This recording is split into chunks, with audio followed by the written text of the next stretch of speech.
Heute ist der 1. August 2025.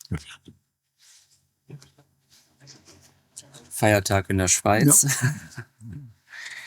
Ja. Wir waren letztes Mal wieder beim Talmud Jemanuel und über den Stammbaum von Jemanuel hatten wir schon teilweise gesprochen, der auf Adam zurückgeht, der vom außerirdischen oder Himmelssohn Semjasa gezeugt wurde. Aber dass diese außerirdische Beziehung oder Einfluss unwesentlich ist. Ja. Also der Mensch ist, was er ist. Ja. Also egal, wer Papa und Mama waren. Da spielt keine Rolle. Ja, genau. Und ich sehe das jetzt nur noch im Grunde so als Erklärung hier von dir, weil du erwähnst es auch an einer Stelle, dass das eigentlich nicht so wichtig ist. Ja. Aber eben, und man muss, wenn es heisst, von der Linie vom Nokodemion, dann heisst das nicht, es ist Nachkommen, sondern es ist die Linie vom Lehren. Die Linie des Lernens führt auf Nokodemion zurück.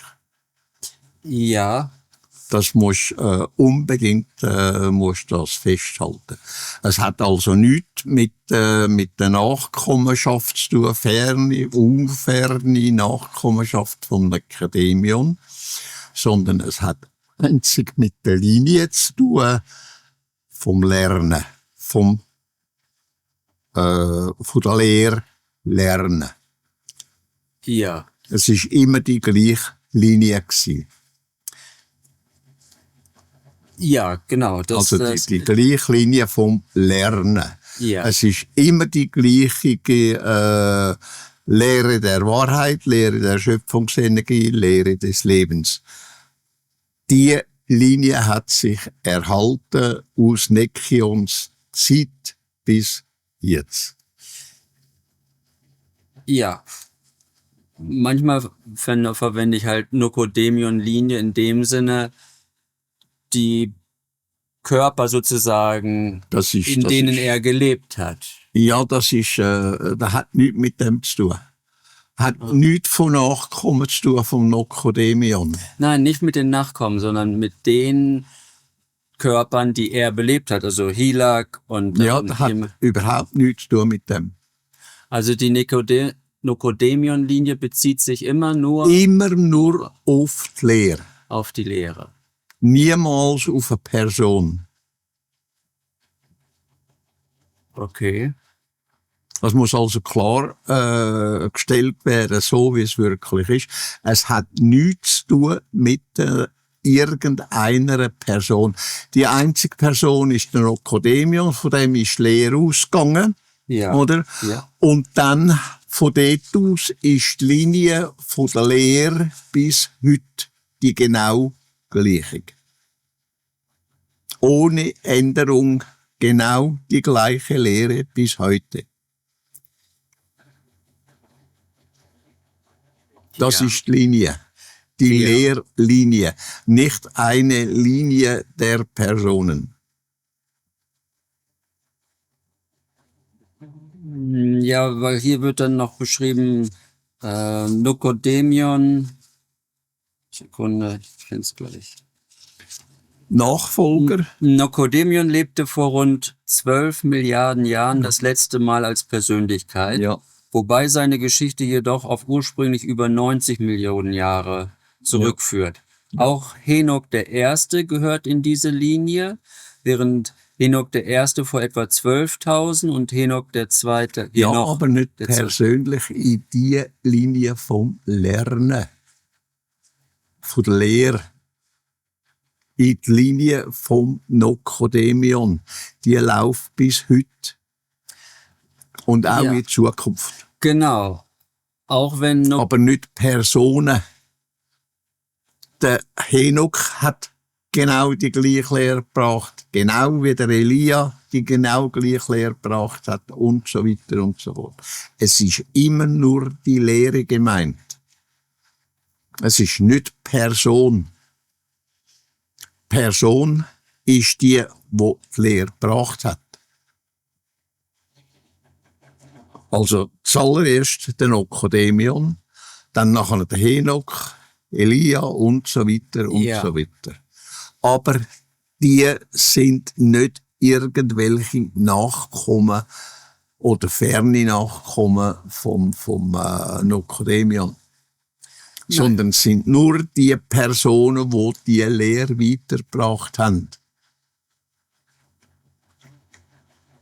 Ist es nicht so, dass die Schöpfungsenergieform von Nokodemion Nein, dann nein, in die nein, wieder eingetreten ist? Nein, die ist schon lange wieder fort. Die ist schon lange wieder fort.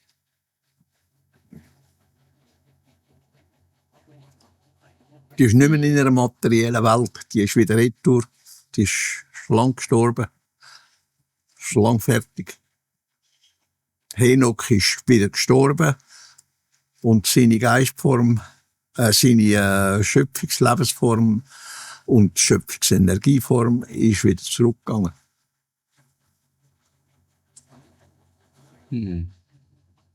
Das hatte ich immer so Ja, also das ist natürlich das ist diese falsch verstanden worden. Ja. Man hat das einfach sehr gemacht von Alters her, weil die Menschen das so verstanden haben. Denen hast du das nicht können beibringen. Denen hast du das nicht können lehren. Die haben das nicht begriffen. weil wir bei der Prophetenlinie, die hier ja auch drin ist, also Ja, Prophetenlinie oder Künderlinie oder wie du Genau. das nennen tust. Aber das ist nicht die Schöpfungsenergieform und die Schöpfungslebenssenergieform vom Nokodemion. Das ist eine neue Lebensform, eine neue Persönlichkeit mit ihrer Energie. also Es hat nichts mit dem zu tun, dass die Schöpfungsenergie und Schöpfungslebensenergie weitergegeben worden ist an eine andere Persönlichkeit. Sondern der Nokodemion, der ist wieder gestorben, nachdem, dass er das gemacht hat, wo er hat sollen, wo er hat sollen. Er hat die Lehre, hat er aufgebracht, hat sie am Nächsten weitergegeben. Der Nächste ist gekommen und hat sie wieder weitergegeben. Der Nächste ist wieder gekommen und hat sie wieder weitergegeben. Das ist die Linie. Das ist nicht die Schöpfungsenergie und die Schöpfungslebensform vom Nokodemion. Das ist jedes Mal ist das eine andere. Okay. Also eine andere Persönlichkeit ist mir schon klar gewesen. Jawohl, genau. Und die hat wieder eine andere Schöpfungsenergie und Schöpfungsenergieform von einer anderen, wo eben von der Persönlichkeit dann, wo halt geboren worden ist. Oder? Es ist nicht eine Weitergabe, eine Vererbung. Das gibt es nicht. Eine Vererbung gibt es nicht. Nein, keine Vererbung, aber eben, Nein. dass sich diese Energieform sozusagen weiterentwickelt. Nein. Ja, die entwickelt sich weiter, aber der Nokodemion, der ist retour gekommen von der Ebene Arahata Tersata und ist wieder dort retour gegangen, nachdem er gestorben ist. Ah, okay. Und das ist ein wichtiges Detail. Also Ja, das ist ja so, aber das hast diesen Leuten das nicht können erklären. Die hätten das nicht begriffen. ja, Die gehen von dem aus, wenn eine Linie besteht, dann meinen sie gerade, es sei der Mensch, wo wiedergeboren wird. Es gibt keine Wiedergeburt. ja, das ist schon klar. Ja, auch beim Nokodemion gibt es keine Wiedergeburt. Der Nokodemion ist aus einer höheren Ebene runtergekommen und als er gestorben ist er auf die Ebene retour gegangen. Okay. Gut. Okay, das klärt vieles. Also ich glaube, das würde auch viele in der Kerngruppe mitwissen. Ja, Glaube- das wird glaub- durchwegs falsch verstanden. Ja. Aber das ist seit alters her, hast du das einem Menschen so gelernt, weil die Idiotie aufgekommen ist von einer Wiedergeburt. Es gibt ja keine Wiedergeburt. Auch vom Nokodemion nicht. Ja. Der Nokodemion ist aus einer anderen Ebene gekommen, aus einer anderen Schöpfungsebene gekommen, wo er da in der Welt dann, also im Ankar-Universum, in der Welt dort gelebt hat. Und wo er gestorben ist seine Schöpfungsform und Schöpfungslebensenergieform retour gegangen in seine Ebene.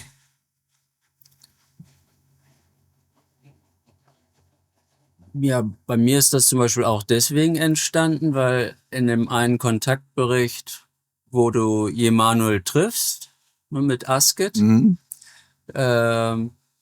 da sagt er zu dir, dass du halt schon weiterentwickelt bist, weil du 2000 Jahre mehr Evolutionszeit richtig, hast. richtig, von selber Zeit her. Das hat aber nichts mit der Persönlichkeit zu tun. Ich bin nicht die Wiedergeburt von Mohammed und der Mohammed ist nicht die Wiedergeburt der Mohammed ist nicht die Wiedergeburt Von vom Immanuel. Ja. Und der Immanuel ist nicht die Wiedergeburt von einem anderen. Und ich ist- bin nicht die Wiedergeburt vom Mohammed. Ja, Ich lehre nur, ich bin in dieser Linie inne. Ich lehre nur, etwas anderes mache ich nicht. Ich bin nicht ein Nachkommen von dem und dem und dem. So wie wir es haben auf der Erde, wo man eine Linie hat, wo man zurückverfolgen kann. Man ist Nachkommen von dieser Linie und dieser Linie. Und da ist die Linie aber nicht gemeint, sondern es ist die Linie von der Lehre gemeint. Wenn du irgendetwas lehren tust, irgendjemand kommt wieder und tut die Lehre, wenn du dann von der Welt gehst, oder Not zu deiner Lebzeit, kommt irgendetwas und nimmt die Lehre und tut sie weiterlehren zum Nächsten. mhm. Oder? Ja. Und dort kommt wieder irgendjemand und nimmt sie und tut sie weiterlehren. Das ist die Linie. Also könnte man diese Künderlinie so beschreiben, dass das eben bestimmte Persönlichkeiten sind, Ja, die mit einem erscheinen gewissen werden. Wissen, wo dies Wissen so weit entwickelt sind, wie dies Wissen ist. Deine Persönlichkeit, von deiner Persönlichkeit das Wissen ist. Kommt die nächste Person, wo so weit entwickelt ist, also die Evolution so weit gegangen ist, dass sie den Gleichstand hat, ungefähr wie du hast, und dann dreht sie dir wieder weiter zu der nächsten Persönlichkeit, wo dann wieder die Entwicklung hat, wo diese Persönlichkeit die letzte war. Ja, die kommen sozusagen aus dem Äther. Also Ja, sie es erscheinen gibt- einfach. Sie erscheinen einfach. Also Ja, ja, da ist, die Verbindung liegt nur in der Lehre. da liegt effektiv nur in der Lehre. Die Linie ist nur Lehre. Die Lehre geht weiter. Die Linie geht weiter. Mhm. Es ist nicht Persönlichkeit, es ist jedes Mal eine andere Persönlichkeit. Und auch eine andere Schöpfungsenergieform. Ja, richtig. Also wenn es die gleiche Schöpfungsenergieform wäre, dann wäre es eine Wiedergeburt. Ah, okay. Das gibt's aber nicht. Ja, Es gibt keine Wiedergeburt. ja. Also auch vom Nocodemion her nicht. Dann der Nocodemion, wo er gestorben ist, er ist der Höchste gsi, wo die Lehre gebracht hat, oder? Und der Nächste hat sie dann wieder übernommen, und der Nächste hat sie wieder übernommen und weitergegeben und weitergegeben und weitergegeben. Das ist bis heute. Jetzt ist es halt vom Ankar-Universum in unser Universum durchgekommen. Durch das, dass die einen Durchgang gefunden haben in unser Universum. Dann sind diese, ich sag jetzt mal, diese Künder, Ja. Ja, das ist einfach eine Linie von Kündern. ja. Und die Lehre führt auf Nocodemion zurück, Ja. aber im Grunde ist es so, als ob Arahat Atasata uns durch die Künder belehrt. Richtig. Kann man das so sehen? Nein. Also, Nein. Es ist von Nocodemion ausgekommen. Der Tebeni Harahata, der Sata, hat das fertiggebracht, dass der Nocodemion in der materiellen Welt wieder hat können zu Leben kommen oder geboren werden oder mit dem willst du sagen. Und er hat dann die Lehre weitergebracht, was er voran schon einmal gelehrt hat, oder? Und das ist nachdem er gestorben ist er wieder retour in die Ebene, aber der Nächste ist gekommen und hat die weitergetragen. Und dann ist das auch wieder gestorben, der Nächste ist gekommen und hat sie wieder weitergetragen und so weiter. So wie es auf der Welt geht. ja, Du bist in die Schule gegangen, du hast deinen Lehrer gehabt, der hat dich belehrt. Und dann ist vielleicht sein Nachkommen, sein Sohn gekommen, oder sein Verwandten oder ein Fremden und hat wieder genau das, was dein Lehrer gelehrt hat, hat den anderen wieder weitergetragen und weitergemacht. hätte er das auch lehren können, ohne dass er vorher schon auf der Ebene Arahat Atasata gewesen wäre? Der Nocodemion. Nocodemion, ja. Weil mir Ja, scheint, er hat ja das vorne gelehrt gehabt und dann ist er gestorben, ist in die Ebene Arahata Tersata eingegangen und von der Ebene Arahata Tersata ist er wieder retourgebracht worden oder auf irgendeine Art, wie das gegangen ist, weiss ich auch nicht. ja. Oder? Und er hat die Lehre nachher weitergeführt.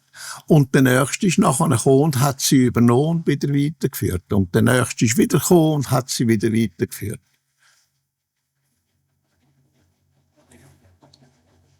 Ja, Und dann ist es halt da auf dieser Welt ist es halt der Henok gsi, der Elia, der Jesaja und die, wie sich die genannt haben.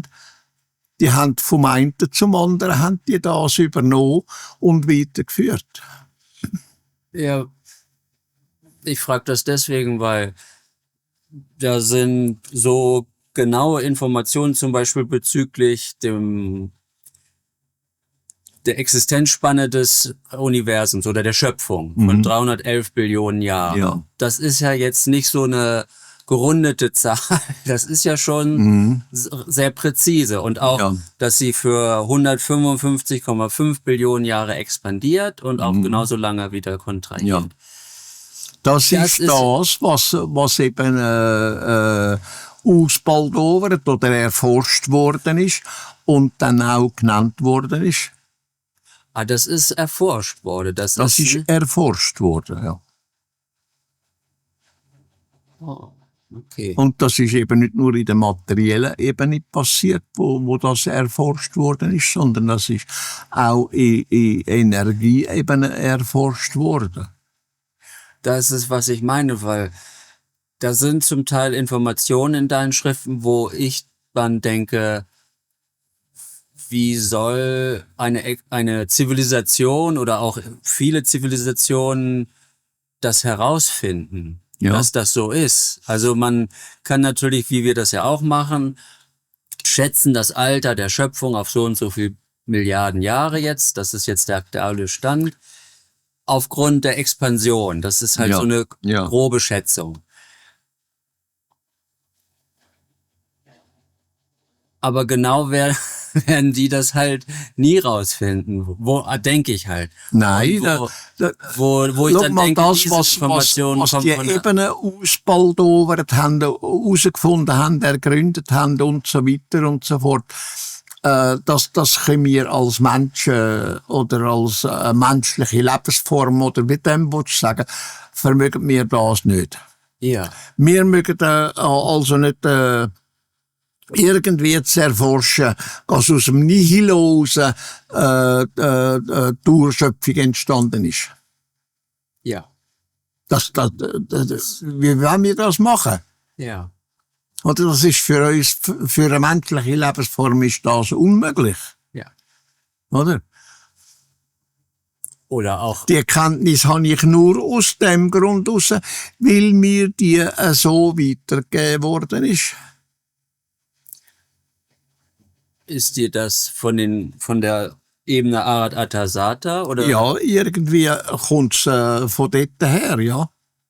Ja. Aber wie das funktioniert, das weiß ich nicht. Das ist mir, das ist mir auch ein Rätsel.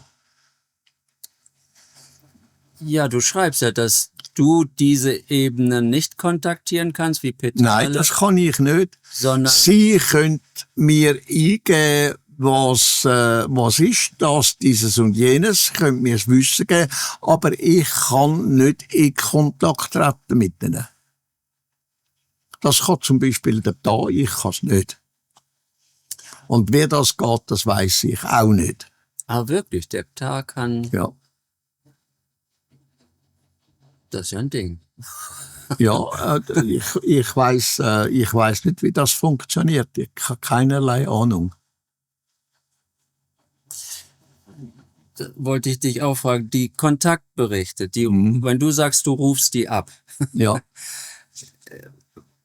von wo rufst du die ab? Also ist das eine Art, Das ist eine Speicherbank. ja, ist das eine, genau, wo wir schon drüber gesprochen haben. Richtig.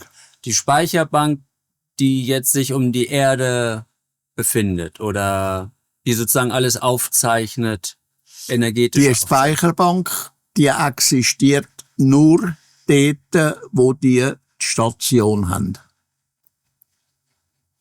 Wo die Plejaren eine Station da auf der Erde haben. Dort ist die Speicherbank. Und dort wird in die Speicherbank reingepfuscht. Durch die religiösen Energien.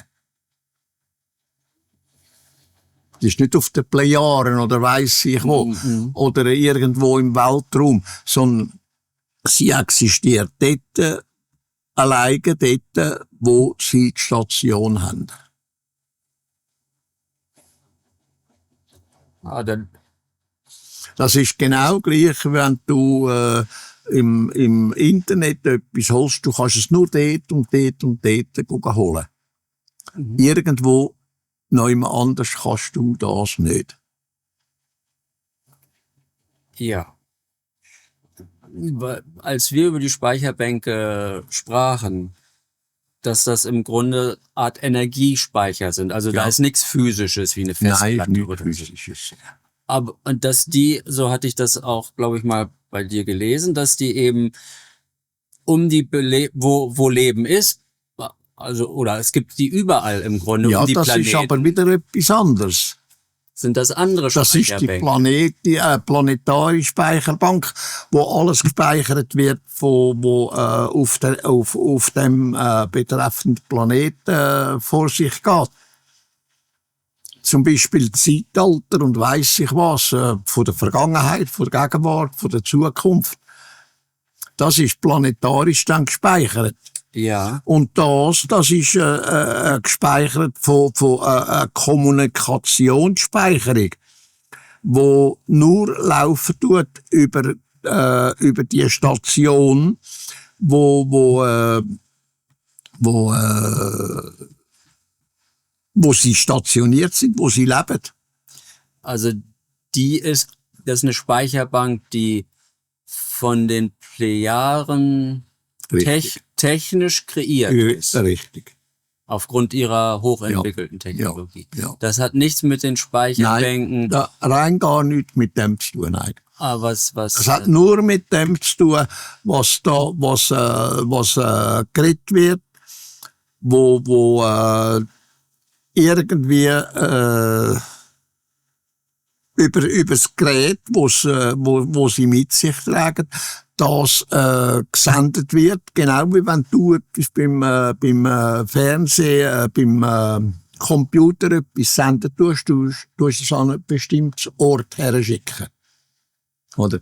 Und das passiert bei denen, die daher kommen, genau gleich. Ja. Okay. Also einfach gut zu wissen, es gibt da eben unterschiedliche Speicherbänke. Ja, Das genau. eine kann etwas technisch Kreiertes sein Das ist etwas technisch Kreiertes. und das andere sind sozusagen natürlich Das ist entstanden. dann wieder natürlich. Und das hat mit dem, was wir da machen, mit den Plejaren und mir, das hat nichts mit der Natürlichkeit zu tun. Das ist rein technisch aufbauen. Genauso wie es natürliche Dimensionstore und künstliche Richtig. Dimensionstore. Genau. Okay. Gut, das, Und ja, der das Mensch ist eben durch seine Evolution ist er fähig, künstliche Sachen zu erstellen. Das heisst also technisch voranschreiten und sich technisch entwickeln. ja schon unglaublich fortschrittliche Technologie, Ja, die Plejaren da haben. da sind wir halt sozusagen noch hinter dem Mond daheim. Ja. Ja, und das da die Ebene Arad Atasat. Das weiß ich nicht, wie das Ja, kommt. Und ja, ich aber habe dass es keinerlei Ahnung. überhaupt möglich ist schon Ja. Ich erstaunlich. weiß nicht, wie das funktioniert, ob da Zwischenstationen sind, weiß ich keine Ahnung. Ja, Ich gehe auch nicht fragen, es geht Ja. mich effektiv nicht an. ja. Es ist halt sind nur Verständnisfragen. Also Ja, ich nehme an, er wird da auch durch den Hohen Rat oder so gehen. Aber wer ja weiß. wahrscheinlich. Es ist zu vermuten, aber ja. ich weiß es nicht. Ja, ja. Oder? Das ist so gut. Ich frage auch nicht nach, weil es mich nicht angeht. Ja. Sonst würde es dir ja sagen. Ja, So, wenn das wichtig wäre für die Ja. Mission, würde es Ja. dir ja sicherlich sagen. richtig. Ja. Hier auf Seite 12 Erklärung zu Emanuel Stammbaum. Und da sind ein paar Sachen drin, die, glaube ich, wichtig wäre, dass da die Allgemeinheit ein bisschen mehr drüber aufgeklärt wird. Mhm. Und zwar schreibst du, ich lese jetzt ein bisschen länger vor, den ganzen Teil, die halbe Seite. Die jüdische Geschichte ist eine von Schreiberlingen zusammengeschusterte und zu großen Teilen erfundene Chronik, die weder Hand noch Fuß hat. Mit anderen Worten gesagt, das Ganze ist praktisch zu 2/3 frei erfunden und zu einer unstimmigen Chronik zusammengefügt worden, und zwar durch 12 selbsternannte Propheten, die in die Wüste zogen und innerhalb von 40 Tagen 240 Bücher oder Schriften, könnte man besser sagen, schrieben, die den Grundstein für die zweite Tora bildeten. Unter dem damaligen Begriff Bücher sind jedoch nicht wirkliche Buchwerke zu verstehen, sondern jeweils wenige handgeschriebene Seiten. Diese wurden gemäß altherkömmlichen und nur mündlich überlieferten Legenden und Volksgeschichten niedergeschrieben, und zwar 400 Jahre nach der ersten Tora, die durch ein Feuer zerstört wurde, die aber ebenfalls auch nur auf alten mündlichen überlieferten Legenden und Volkserzählungen aufgebaut war. Ja, ich lese noch weiter. Zu sagen ist in diesem Zusammenhang noch, dass es sich bei der Tora, dem Pentateuch und der Bibel in keiner Weise um ein Testament handelt, wie von der christlichen Welt fälschlich behauptet wird, sondern nur um eine zusammengeschusterte Scheinchronik, die nichts mit einem Testament zu tun hat. Tatsächlich handelt es sich nämlich nicht um eine Vererbung, respektive ein Testament, denn ein solches ist nur in Form des Talmud Jemanuel gegeben. Die Bibel ist tatsächlich mit ihrer angeblichen jüdischen Chronik nicht mehr als das, was der Wortwert aussagt, nämlich ein Buch, in das durch die Christen das sogenannte Neue Testament hinein praktiziert wurde. So ist alles in den Speicherbänken ohne jeden Zweifel festgehalten. Ja. Und das ist jetzt Speicherbank, die die Plejaren angelegt haben. Richtig. Und was sie aufgezeichnet haben im Grunde in dieser Speicherbank. Das ist plejadisch. Ah, ja. Muss entschuldigen. Ja. Sie sind, wir müssen früher abklemmen. Alles klar. Okay. Sie sind bereits gekommen. Ja, gut. Ich danke dir vielmals. Ja.